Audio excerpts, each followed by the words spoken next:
जय हिंद, जय भारत। साथियों आज मैं बात करने वाला हूं एक राजनेता के विरोधी के सबसे मजबूत हथियार के बारे में। सबसे बड़ा हथियार, सबसे मजबूत हथियार क्या है आपके विरोधी का?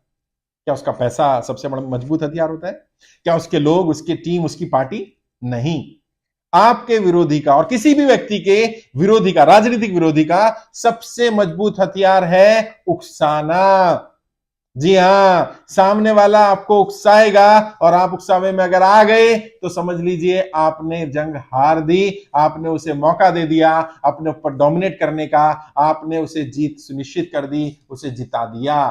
मानो कोई गाली दी किसी ने आपको, चार गालियां दी और आप गुस्से में आ गए, आपने आपा खो बैठे, तो हो गया काम। फिर आप राजनेता बनने लायक नहीं है भैया, छोड़ दीजिए इस राजनीति को, इस सपने को। सामने वाले ने 4 की बजाय 40 गालियां भी दी, आपको बुरा नहीं लगना चाहिए।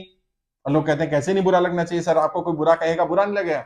हाँ, बुरा लगना चाहिए, लेकिन जरूरी थोड़ी सामने वाले को बताना कि आपको बुरा लग गया। लिख के रख लो, रिकॉर्ड में रख लो, बाद में हिसाब कर लेंगे यार। मान लीजिए मूवी देखने जा रहे हैं फैमिली के साथ, अब रास्ते में किसी ने, पता है आपको उकसाएंगे और आप उकसावे में आ जाएंगे, 4 गालियां दी, आप आगे लड़ने। आप बोलो नहीं भाई, मेरा मूड बहुत अच्छा है, मैं अपना मूड स्पॉइल नहीं करना चाहता, तूने गाली दी मैंने ली नहीं। मानो किसी ने तुम्हें कोई गिफ्ट दिया और तुम्हें नहीं लेना, तो क्या करोगे? नहीं लेना भाई, वापस रख ले। तो जो गिफ्ट दे रहा है आप नहीं ले रहे, तो वापस उसी के पास जाएगा, मत लो। और कहां लगी गाली? दी उसने, आपको लग गई, कहां लग गई भैया? है, इस चीज को छोड़ना पड़ेगा अगर आपको राजनीति में जाना है। मैंने किताब लिखी ना, राजनेता बनना बच्चों का खेल नहीं है, पढ़ना उस किताब को। मानसिक रूप से बहुत मजबूत बनना पड़ेगा आपको। और विरोधी का ये सबसे मजबूत हथियार है, वो आपको बार बार उकसाना चाहेगा। और यदि उसे पता चल गया कि आप उसके हिसाब से चलते हैं, तो बस हो गया काम।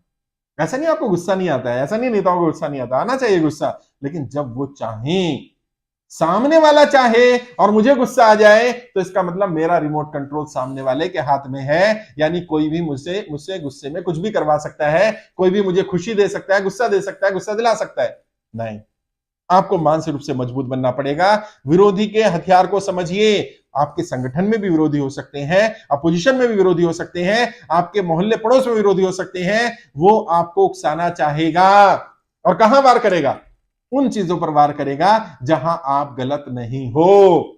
जहां गलत हो वहां वार नहीं करेगा। हाँ, मान लो आपने किसी का बुरा नहीं किया, आपने हित की बात की, वहां आपके खिलाफ खड़ा होगा और बोलेगा आप तो अहित कर रहे थे। जहां आपने अपना लालच छोड़ा, अपना पैसा समय संसाधन लगा करके मदद की होगी, वहां आप पर आरोप लगाया जाएगा लालची होने का, स्वार्थी होने का, पैसे लेने का, बेइज्जती करने का, बेईमान होने का। उस समय पर अपनी भावनाओं को काबू रखना, ये सबसे मजबूत हथियार है। अगर इस हथियार के वार से बच गए तो यकीन मानिए दुनिया का कोई हथियार आपको हरा नहीं सकता, कोई विरोधी आपको पछाड़ नहीं सकता, अगर आपने अपने आप को इतना मजबूत कर लिया। साधारण लोगों की तरह मत बनिए। साधारण लोगों को देखिए ना, सड़क चलते करके देखेगा, बिना बात ही सड़क चलते किसी से चिल्ला कर देखेगा, सामने वाला चिल्ला पड़ेगा। और जब गलती नहीं होगी तब ज्यादा तेज चिल्लाएगा। और यही तो होता है। आपको, सामने वाले को पता है कौन सी नस दबाएंगे तो उछलेगा, लेकिन अगर उसने नस दबाई और आप उछले नहीं, तो ये परिपक्वता की निशानी है। ये मैच्योरिटी बताता है कि अब व्यक्ति परिपक्व हो गया, मैच्योर हो गया। उसे उन बातों पर गुस्सा नहीं आता, कम से कम तब तो नहीं आता जब सामने वाला चाहता है। गुस्सा आया, गुस्से को पी गए, पी जाओ इस गुस्से को। ये गुस्सा तुम्हारा हथियार बनेगा। और सामने वाले का जब सबसे मजबूत हथियार समाप्त हो जाता है, जब वो सबसे मजबूत हथियार से आपको हरा नहीं पाता है, तो सामने वाला फ्रस्ट्रेटेड होता है, ऐसी आग में जलता है जिसको पश्चाताप की आग बोलते हैं। और ये आग ऐसी है कि सामने वाला कुछ बोल नहीं सकता, लेकिन सामने वाला आपकी तरक्की को देखता रहता है, आपको आगे बढ़ते हुए, तरक्की करते हुए, और जल जल के मर जाता है, कोयले की तरह राख हो जाता है। आपको कुछ करने की जरूरत नहीं है। और ऐसे लोगों के साथ सिंपैथी रखो, दया रखो भाई। हाँ, ये लोग कौन है? ये बीमार लोग हैं। इनके साथ प्रॉब्लम क्या है? इनके साथ प्रॉब्लम ये, जीवन में इन्होंने कभी कुछ अच्छा किया ही नहीं। क्योंकि अगर किया होता तो इन्हें पता होता कि जब अच्छा कर रहे होते हैं और लालचन पड़ता है, जब झूठे आरोप लगाए जाते हैं, तो कितना बुरा लगता है। इन्होंने कभी कभी किसी के हक की आवाज नहीं उठाई। और जो लोग कहते हैं मेरा कोई विरोधी नहीं है, मेरा कोई विरोध नहीं करता, मेरा कभी किसी ने विरोध नहीं किया, मुझे कोई गाली गलौज नहीं करता, मुझे कोई गुस्सा नहीं करता, तो सच्चाई ये है आपने कभी हक की आवाज उठाई ही नहीं होगी। कभी हक के साथ खड़े नहीं रहोगे तो कोई क्यों बुरा कहेगा? बुरा तो तभी कहा जाएगा जब आप हक बात कहेंगे। है कौन कहता है हक बात सरेआम, मैं कहता हूं मुझे सजा देनी चाहिए। ऐसे लोगों को ही सजा दी जाती है जो हक बात कह रहे होते हैं, सरेआम कह रहे होते हैं। और आपको टिके रहना, उनके मकसद को भी समझो, वो आपको उकसाकर क्या करना चाहते हैं। आप गाली गलौज में आ जाएं, उन्होंने गाली दी, आपने गाली दे, और क्या करें, आप अपने रास्ते से भटक जाएं, आप अपनी मंजिल से दूर चले जाएं, आप जिन रास्तों पर जा रहे हैं उनसे हट जाएं। यही तो वो चाहते हैं। अब सवाल उठता है, क्या आप भी यही चाहते हैं? क्या आप भी अपनी मंजिल से हट जाना चाहते हैं, मंजिल के रास्ते को छोड़ देना चाहते हैं? क्या आप भी ऐसे रास्तों से पर पहुंच जाना चाहते हैं जिन रास्तों से सफलता नहीं मिलती है? क्या आप भी फेलियर वाले रास्ते पर, मार्ग पर जाना चाहते हैं? क्या आप भी फेल होना चाहते हैं? क्या आप भी अपने मकसद से भटकना चाहते हैं? सामने वाला तो भटकाना चाहता है। अगर आप नहीं चाहते तो कम से कम इस चाल को, इस राज को समझो। और तब तो बिल्कुल भी, जब समझ गए तब तो बिल्कुल भी किसी के गुस्से में, किसी के उकसावे में, किसी के गाली गलौच में, इसके जाल में फंसना ही नहीं। चाहे कोई कितना ही बोलता रहे, चाहे कोई कितना ही आरोप लगाता रहे, आपको खुद को मजबूत बनाना पड़ेगा, अपने दिमाग को वज्र सा बनाना पड़ेगा, इतना मजबूत कि किसी भी तरह का वार हो, किसी भी तरफ से हो, उसे सहा जा सके। और अभी अभी तो कैरेक्टर असैसिनेशन होगा, आपके ऊपर आरोप लगेंगे, गवाही, प्रूफ, सबूत सब रखे जाएंगे। नकली असली वो तो बात की बात है भाई। है पेपर हाथ में लेकर के बोला जाता था ना, ये देखिए भ्रष्टाचार के सबूत हैं और जेल में होंगे। कौन सी जेल में है? कोई जेल में नहीं जाता। ये जो नेता जिस तरह से काम करते हैं, वो कहते हैं ना, बेईमानी काम बड़ी ईमानदारी से होता है। हाँ, दिखाया जाएगा, ये पेपर लहराए जाएंगे, बताया जाएगा कि ये होगा, देखिए मेरे पास सबूत है, ये है, वो है, और आप विचलित हो गए। अगर आपने कुछ गलत नहीं किया है तो आपको बिल्कुल भी विचलित होने की जरूरत नहीं, करने दीजिए। और बल्कि मैं तो कहता हूं, राजनीति, मैंने एक वीडियो बनाई थी, चर्चा, पर्चा, खर्चा। राजनीति में इन तीन चीजों का बहुत महत्व है। और यदि आप राजनीति में सफल होना चाहते हैं तो चर्चा में बने रहने की आदत डालिए, अच्छी या बुरी इससे फर्क नहीं पड़ता, जब तक कि आप सही हैं। अगर आप गलत नहीं हैं तो जितने मर्जी आरोप लगने दीजिए, कैरेक्टर असैसिनेशन का भी आरोप लगे, एक ना एक दिन सामने आ ही जाएगा आप ऐसे नहीं थे। आपके ऊपर पैसे के गबन का आरोप लगे, एक ना एक दिन सामने आ ही जाएगा। आपके ऊपर बेईमानी का आरोप लगे, लांछन लगे, किसी तरह का भी कुछ भी आरोप लगे, लगने दीजिए। आप गलत नहीं होने चाहिए। और जब गलत नहीं है तब ज्यादा गुस्सा आता है, तभी गुस्से को पीना आना चाहिए, तभी अपनी भावनाओं को काबू करना आना चाहिए। जब आप गलत हैं तब तो पता ही होता है ना इंसान को। इंसान भले ही चिल्लाए, गुस्सा करे, लेकिन उसे पता है कि मैंने गलती की है, उसको पता है अंदर चोर है, उसको पता है उसने बेईमानी की है। लेकिन जब ना की हो तो, जब अपना धन, मन, तन, अपना जीवन, अपना समय, वो पैसा जो अपने व्यापार में लगा सकते थे, वो पैसा जो अपने बीवी बच्चों पर लगा सकते थे, वो समय जो अपने परिवार को दे सकते थे, अपने माता पिता, अपने घर को, अपने काम धंधे को दे सकते थे, जब वो समाज को दे दिया होगा, उसके बाद में आपको ये गालियां मिल रही होंगी। और अभी एक बड़े नेता को सुन रहा था, उसने बड़ी सही बात बोली थी, job of politician is a thankless job. Thankless job है, इसमें थैंक्स नहीं देता कोई भी, गालियां मिलती हैं, बुरा मिलता है। मैंने जो किताब लिखी ना, राजनेता बनना बच्चों के लिए, उसमें बताया 100 में से 90, 95 लोगों का काम कर देना। ये 95 लोग कुछ नहीं बोलेंगे, ये 5 बताएंगे तुम्हारी असलियत कि तुम क्या हो। ये 5 बताएंगे लोगों को कि तुम कोई काम नहीं करते, तुम बेईमान हो, तुमने पैसा मांगा, तुमने ये करा, तुमने वो करा। और हो सकता है ये 5 लोगों का काम ही ऐसा हो जो कर ही नहीं सकते आप, जो आपके अधिकार क्षेत्र में नहीं आता था। ये 5 लोगों ने गड़बड़ कर रखी हो, लेकिन यही बोलेंगे। सुनना पड़ेगा, आदत डालनी पड़ेगी, खुद को मजबूत बनाना पड़ेगा। और उन 95 लोगों की क्या गलती, जिन 5 लोगों की वजह से आप 95 लोगों का, अगले 95 लोगों का काम ना करें। क्योंकि हर 100 में से 95 लोग आप उनकी मदद भी कर सकते हैं, काम भी करेंगे, वो आपके लिए बोलेंगे भी नहीं, 5 बोलेंगे। और ये 5-5 इकट्ठे होकर के 1 लाख लोगों का जब आपने काम कर दिया तो ये तो संख्या बहुत ज्यादा हो जाएगी। लोगों को लगा बहुत सारे लोग हैं जिनका इसने काम नहीं किया। बोलने दीजिए, परवाह नहीं करनी, आप गलत नहीं होने चाहिए। समझ लीजिए, ये सबसे मजबूत हथियार होता है। और किसी भी बड़े से बड़े योद्धा को, बड़े से बड़े महान नेता को, बड़े से बड़े लीडर को पहचान करनी होगी कि वो बड़ा है या नहीं है, मानसिक रूप से मजबूत है कि नहीं है, वो यही हथियार है बस। इसके अलावा कोई हथियार नहीं है। बाकी सारे हथियार छोटे हैं भाई।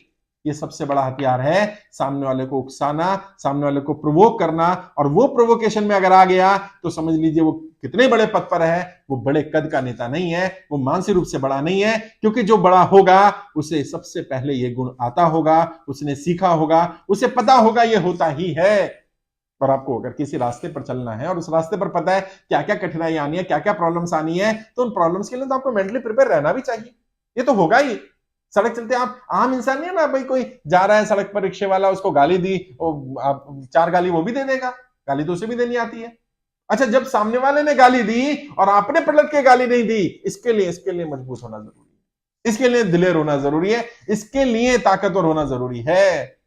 वो कहते हैं ना, क्षमा शोभती उस भुजंग को जिसके पास गरल है, जिसके पास शक्ति है, सामर्थ है, जिसके पास पूरी ताकत होती है, जो मजबूत होते हैं वही क्षमा कर सकते हैं। कमजोर लोग माफ नहीं कर सकते, कमजोर लोग तो दिल पर ले लेते हैं। और लोग कहते हैं राजनेता जो है कभी इस पार्टी में होते हैं, कभी उस पार्टी में चले जाते हैं, यहां भी जीत जाते हैं, वहां भी जीत जाते हैं। सोचिए, जिन लोगों ने विरोध किया, जिन लोगों ने गालियां दी, जिन लोगों ने बुरा भला कहा, उनके साथ बैठकर एक थाली में खाना, कितना मानसिक रूप से मजबूती चाहिए उन दोनों नेताओं के बीच में। ऐसे ऐसे कोई महान नहीं बन जाता, ऐसे कोई बड़ा नहीं बन जाता। बड़े बनने के लिए बहुत सारी छोटी आदतें, बहुत सारी छोटी हरकतें छोड़नी पड़ती हैं, और इंसान अपनी आदतों से ही बड़ा बनता है, आदतों से ही महान बनता है। यदि आप चाहते हैं कि कल इतिहास आपको याद रखे, यदि चाहते हैं आपको नेतृत्व करने का मौका मिले, यदि आप चाहते हैं लोग आपको बड़ा बनाए, आपको पहले मानसिक रूप से खुद को बड़ा बनाना पड़ेगा, खुद को स्वीकार करना पड़ेगा कि मैं आम इंसान नहीं हूं, मैं मानसिक रूप से साधारण व्यक्ति नहीं रह सकता। अब तय कर लो, या तो साधारण व्यक्ति रहो, गुस्सा करते रहो, गाली देते रहो, बदतमीजी करते रहो, मिसबिहेव करते रहो, ये सब चलता रहेगा जीवन में, या फिर मजबूत बनो, इतने मजबूत कि आपका वो जो मानसिक लेवल है, वो दायरा है, उस दायरे को कोई बीट ही ना कर पाए। जब तक आप ना चाहें, आपको कोई गुस्सा दिला ही ना पाए। गुस्सा दिला दिया तो आपको पता होना चाहिए कब करना है, कहां करना है, कितना करना है, किस पर करना है, किस पर नहीं करना, कहां बिल्कुल नहीं करना, कब नियंत्रण में रखना है। बना लो एक डायरी यार, डायरी में नोट्स बनाते रहो, लिखते रहो किस किस का कितना हिसाब है, कितना बैलेंस है। करेंगे बैलेंस कभी ठीक, हिसाब भी बराबर कर लेंगे, ऐसा नहीं कह रहा हूं हिसाब बराबर नहीं करेंगे। समय आने पर, परिस्थिति आने पर, जब मंजिल तक पहुंच जाओ, जब आप अपने संघर्ष के दौर में हो, मंजिल तक नहीं पहुंचे हो, तब तक आपका एक भी समय, एक भी मिनट, एक भी सेकंड किसी ऐसे व्यक्ति, किसी ऐसी चीज को देना जो आपके रास्ते में बाधाएं पैदा करती हो, जो आपकी मंजिल को पाने में, प्राप्त करने में कोई मदद ना करती हो, यह समय की बर्बादी है। एक सेकंड भी देना ऐसे लोगों को, ऐसी चीजों को, ऐसी घटनाओं को, ऐसी जगहों को एक मिनट का समय भी नहीं देना जो आपकी मंजिल में बाधा पहुंचाएंगी या आपकी मंजिल प्राप्त करने में कोई पॉजिटिव योगदान या सकारात्मक योगदान नहीं देती। बाकी इनको रखते रहो, अपने पास इकट्ठे करके रखते रहो। उनके, वो कहते हैं ना, भगवान श्री कृष्ण गिन रहे थे कि 100 पाप होंगे तो तब हिसाब करेंगे, तो अभी होने दो 100, 200, 500, 1000, जो आपकी सीमा हो, जब तक आप सफल ना हो जाओ। सफल होने के बाद दे देंगे, देखेंगे शिशुपाल का क्या करना है कि नहीं करना है, तब वो लोग उतने महत्वपूर्ण है भी कि नहीं है। लेकिन इस हथियार से बचना पड़ेगा, और ये हथियार तभी आप इसके वार से बच सकते हो जब आप मानसिक रूप से मजबूत हो। अगर आप मानसिक रूप से मजबूत नहीं हो, यकीन मानिए ये ऐसा घातक हथियार है, ये अच्छे अच्छों को छल्ली कर देता है। मैंने बड़े बड़ों को देखा भाई, लम्हों ने खता की थी, सदियों ने सजा पाई, छोटी सी लम्हे में कुछ गलती हो गई, कुछ मुंह से ऐसा शब्द निकल गया और उकसावे में आ गए और बस हो गया काम। नहीं आना, अपनी भावनाओं को, अपनी जबान को, अपने सोच को, अपने विचारों को, अपने हाथ पैरों को, अपने संसाधनों को, अपने लोगों को, सबको नियंत्रण में रखो। इंतजार करो सही समय पर जवाब देना। और जो सफल लोग होते हैं ना, वो जबान से जवाब नहीं देते यार, सफल लोग हाथ से भी जवाब नहीं देते, सफल लोग अपने काम से जवाब देते हैं। जवाब देना ही चाहते हो तो अपने काम से जवाब दो, हर दिन उनके सामने और बड़ा बनकर, हर दिन उनके सामने और सफल होकर, हर दिन उनके सामने और प्रसिद्ध होकर, हर दिन उनके सामने और अच्छा करके। और अपनी अच्छाई को इतना बड़ा करो कि जो कमियां हैं, बुराई करने वाले लोग हैं, इनका कद छोटा हो जाए, और हो ही जाएगा, ये वहीं रहने वाले हैं। और जीवन में एक और सच्चाई बता रहा हूं, याद रखना, आपसे ज्यादा सफल व्यक्ति कभी आपको आपकी बुराई करता नहीं मिलेगा। अगर कोई व्यक्ति आपकी बुराई कर रहा है, यकीन मानिए वो आपसे कम सफल ही होगा। ज्यादा सफल लोग, आपसे ज्यादा सफल व्यक्ति कभी आपकी बुराई करता नहीं मिलेगा, करेगा ही नहीं, उसके पास समय नहीं है। जो सफल लोग होते हैं उनके पास कहां समय इस पर है कि उसकी बुराई करूं, इसकी बुराई करूं, उसकी बुराई करूं। हमेशा व्यक्ति अपने से ज्यादा सफल लोगों की बुराई करेगा, अपने से कम लोग सफल लोगों की बुराई नहीं करता। और आपसे ज्यादा सफल व्यक्ति आपकी बुराई नहीं करेगा, वो अपने से बड़े की कर सकता है, उसे इससे फर्क नहीं पड़ेगा आपका कद ही नहीं है, आप इस लेवल पर नहीं हो, वो नहीं बोलेगा। यहां पर ये सच्चाई है, स्वीकार करो, इस हथियार से बचो। अच्छा, कैसे अपने आप को मानसिक रूप से मजबूत बनाना है, क्या करना है, कौन सी एक्टिविटीज करनी चाहिए, कौन सी किताबें पढ़नी चाहिए, क्या क्या एक्सरसाइज करनी चाहिए, कैसे अपने आप को मानसिक रूप से मजबूत बनाया जाए, उसके बारे में बात कर सकते हैं। मैं गाइड करूंगा जब भी आपको लगे कि हाँ मैं तैयार हूं इस बड़े हथियार से बचने के लिए, इस उकसावे का मुझ पर असर ना हो या कम असर हो, या ऐसा इसका असर समाप्त हो जाए, मुझे क्या करना चाहिए, तो बात करना। वीडियो के डिस्क्रिप्शन जाना, मेरा फोन नंबर मिल जाएगा। 2 4 5 मिनट बात करो, डायरेक्ट बात करो, मैं गाइड करूंगा, बताऊंगा कैसे अपने आप को मानसिक रूप से मजबूत बनाया जाता है, कैसे मैंने बनाया, कैसे मेरी टीम के साथियों ने बनाया, और कैसे आप बनाएंगे अपने आप को मानसिक रूप से मजबूत। और इतना मजबूत बना दूंगा कि किसी भी तरह का इस तरह का हथियार आपके ऊपर असर नहीं करेगा, और फिर आप अपने मंजिल तक पहुंच पाएंगे। और जब सफल हो जाएंगे तो फिर शायद ये सारी चीजें बहुत छोटी भी पड़ जाएंगी। फिर भी कोई डाउट है, कुछ और पूछना चाहें तो वीडियो के कमेंट बॉक्स में लिख सकते हैं, मैं जरूर जवाब दूंगा। मुझसे बात करना चाहें, जैसे मैंने कहा, वीडियो के डिस्क्रिप्शन में मेरा नंबर मिल जाएगा, डायरेक्ट बात कर सकते हैं। 2 4 5 मिनट बात करनी हो, डायरेक्ट बात करिए, गाइड करूंगा मैं आपको। ट्रेनिंग लेना चाहें तो यूट्यूब के माध्यम से ट्रेनिंग मिल जाएगी आपको। आप देखिएगा सबसे अच्छा ज्वाइन बटन है ब्लू कलर का, वहां क्लिक करेंगे, अलग अलग ऑप्शन आ जाएंगी। जो भी ट्रेनिंग लेना चाहें यूट्यूब के माध्यम से ट्रेनिंग भी ले सकते हैं। आज के लिए इतना ही। आपके उज्जवल राजनीतिक भविष्य के लिए हार्दिक शुभकामनाएं। जय हिंद, जय भारत।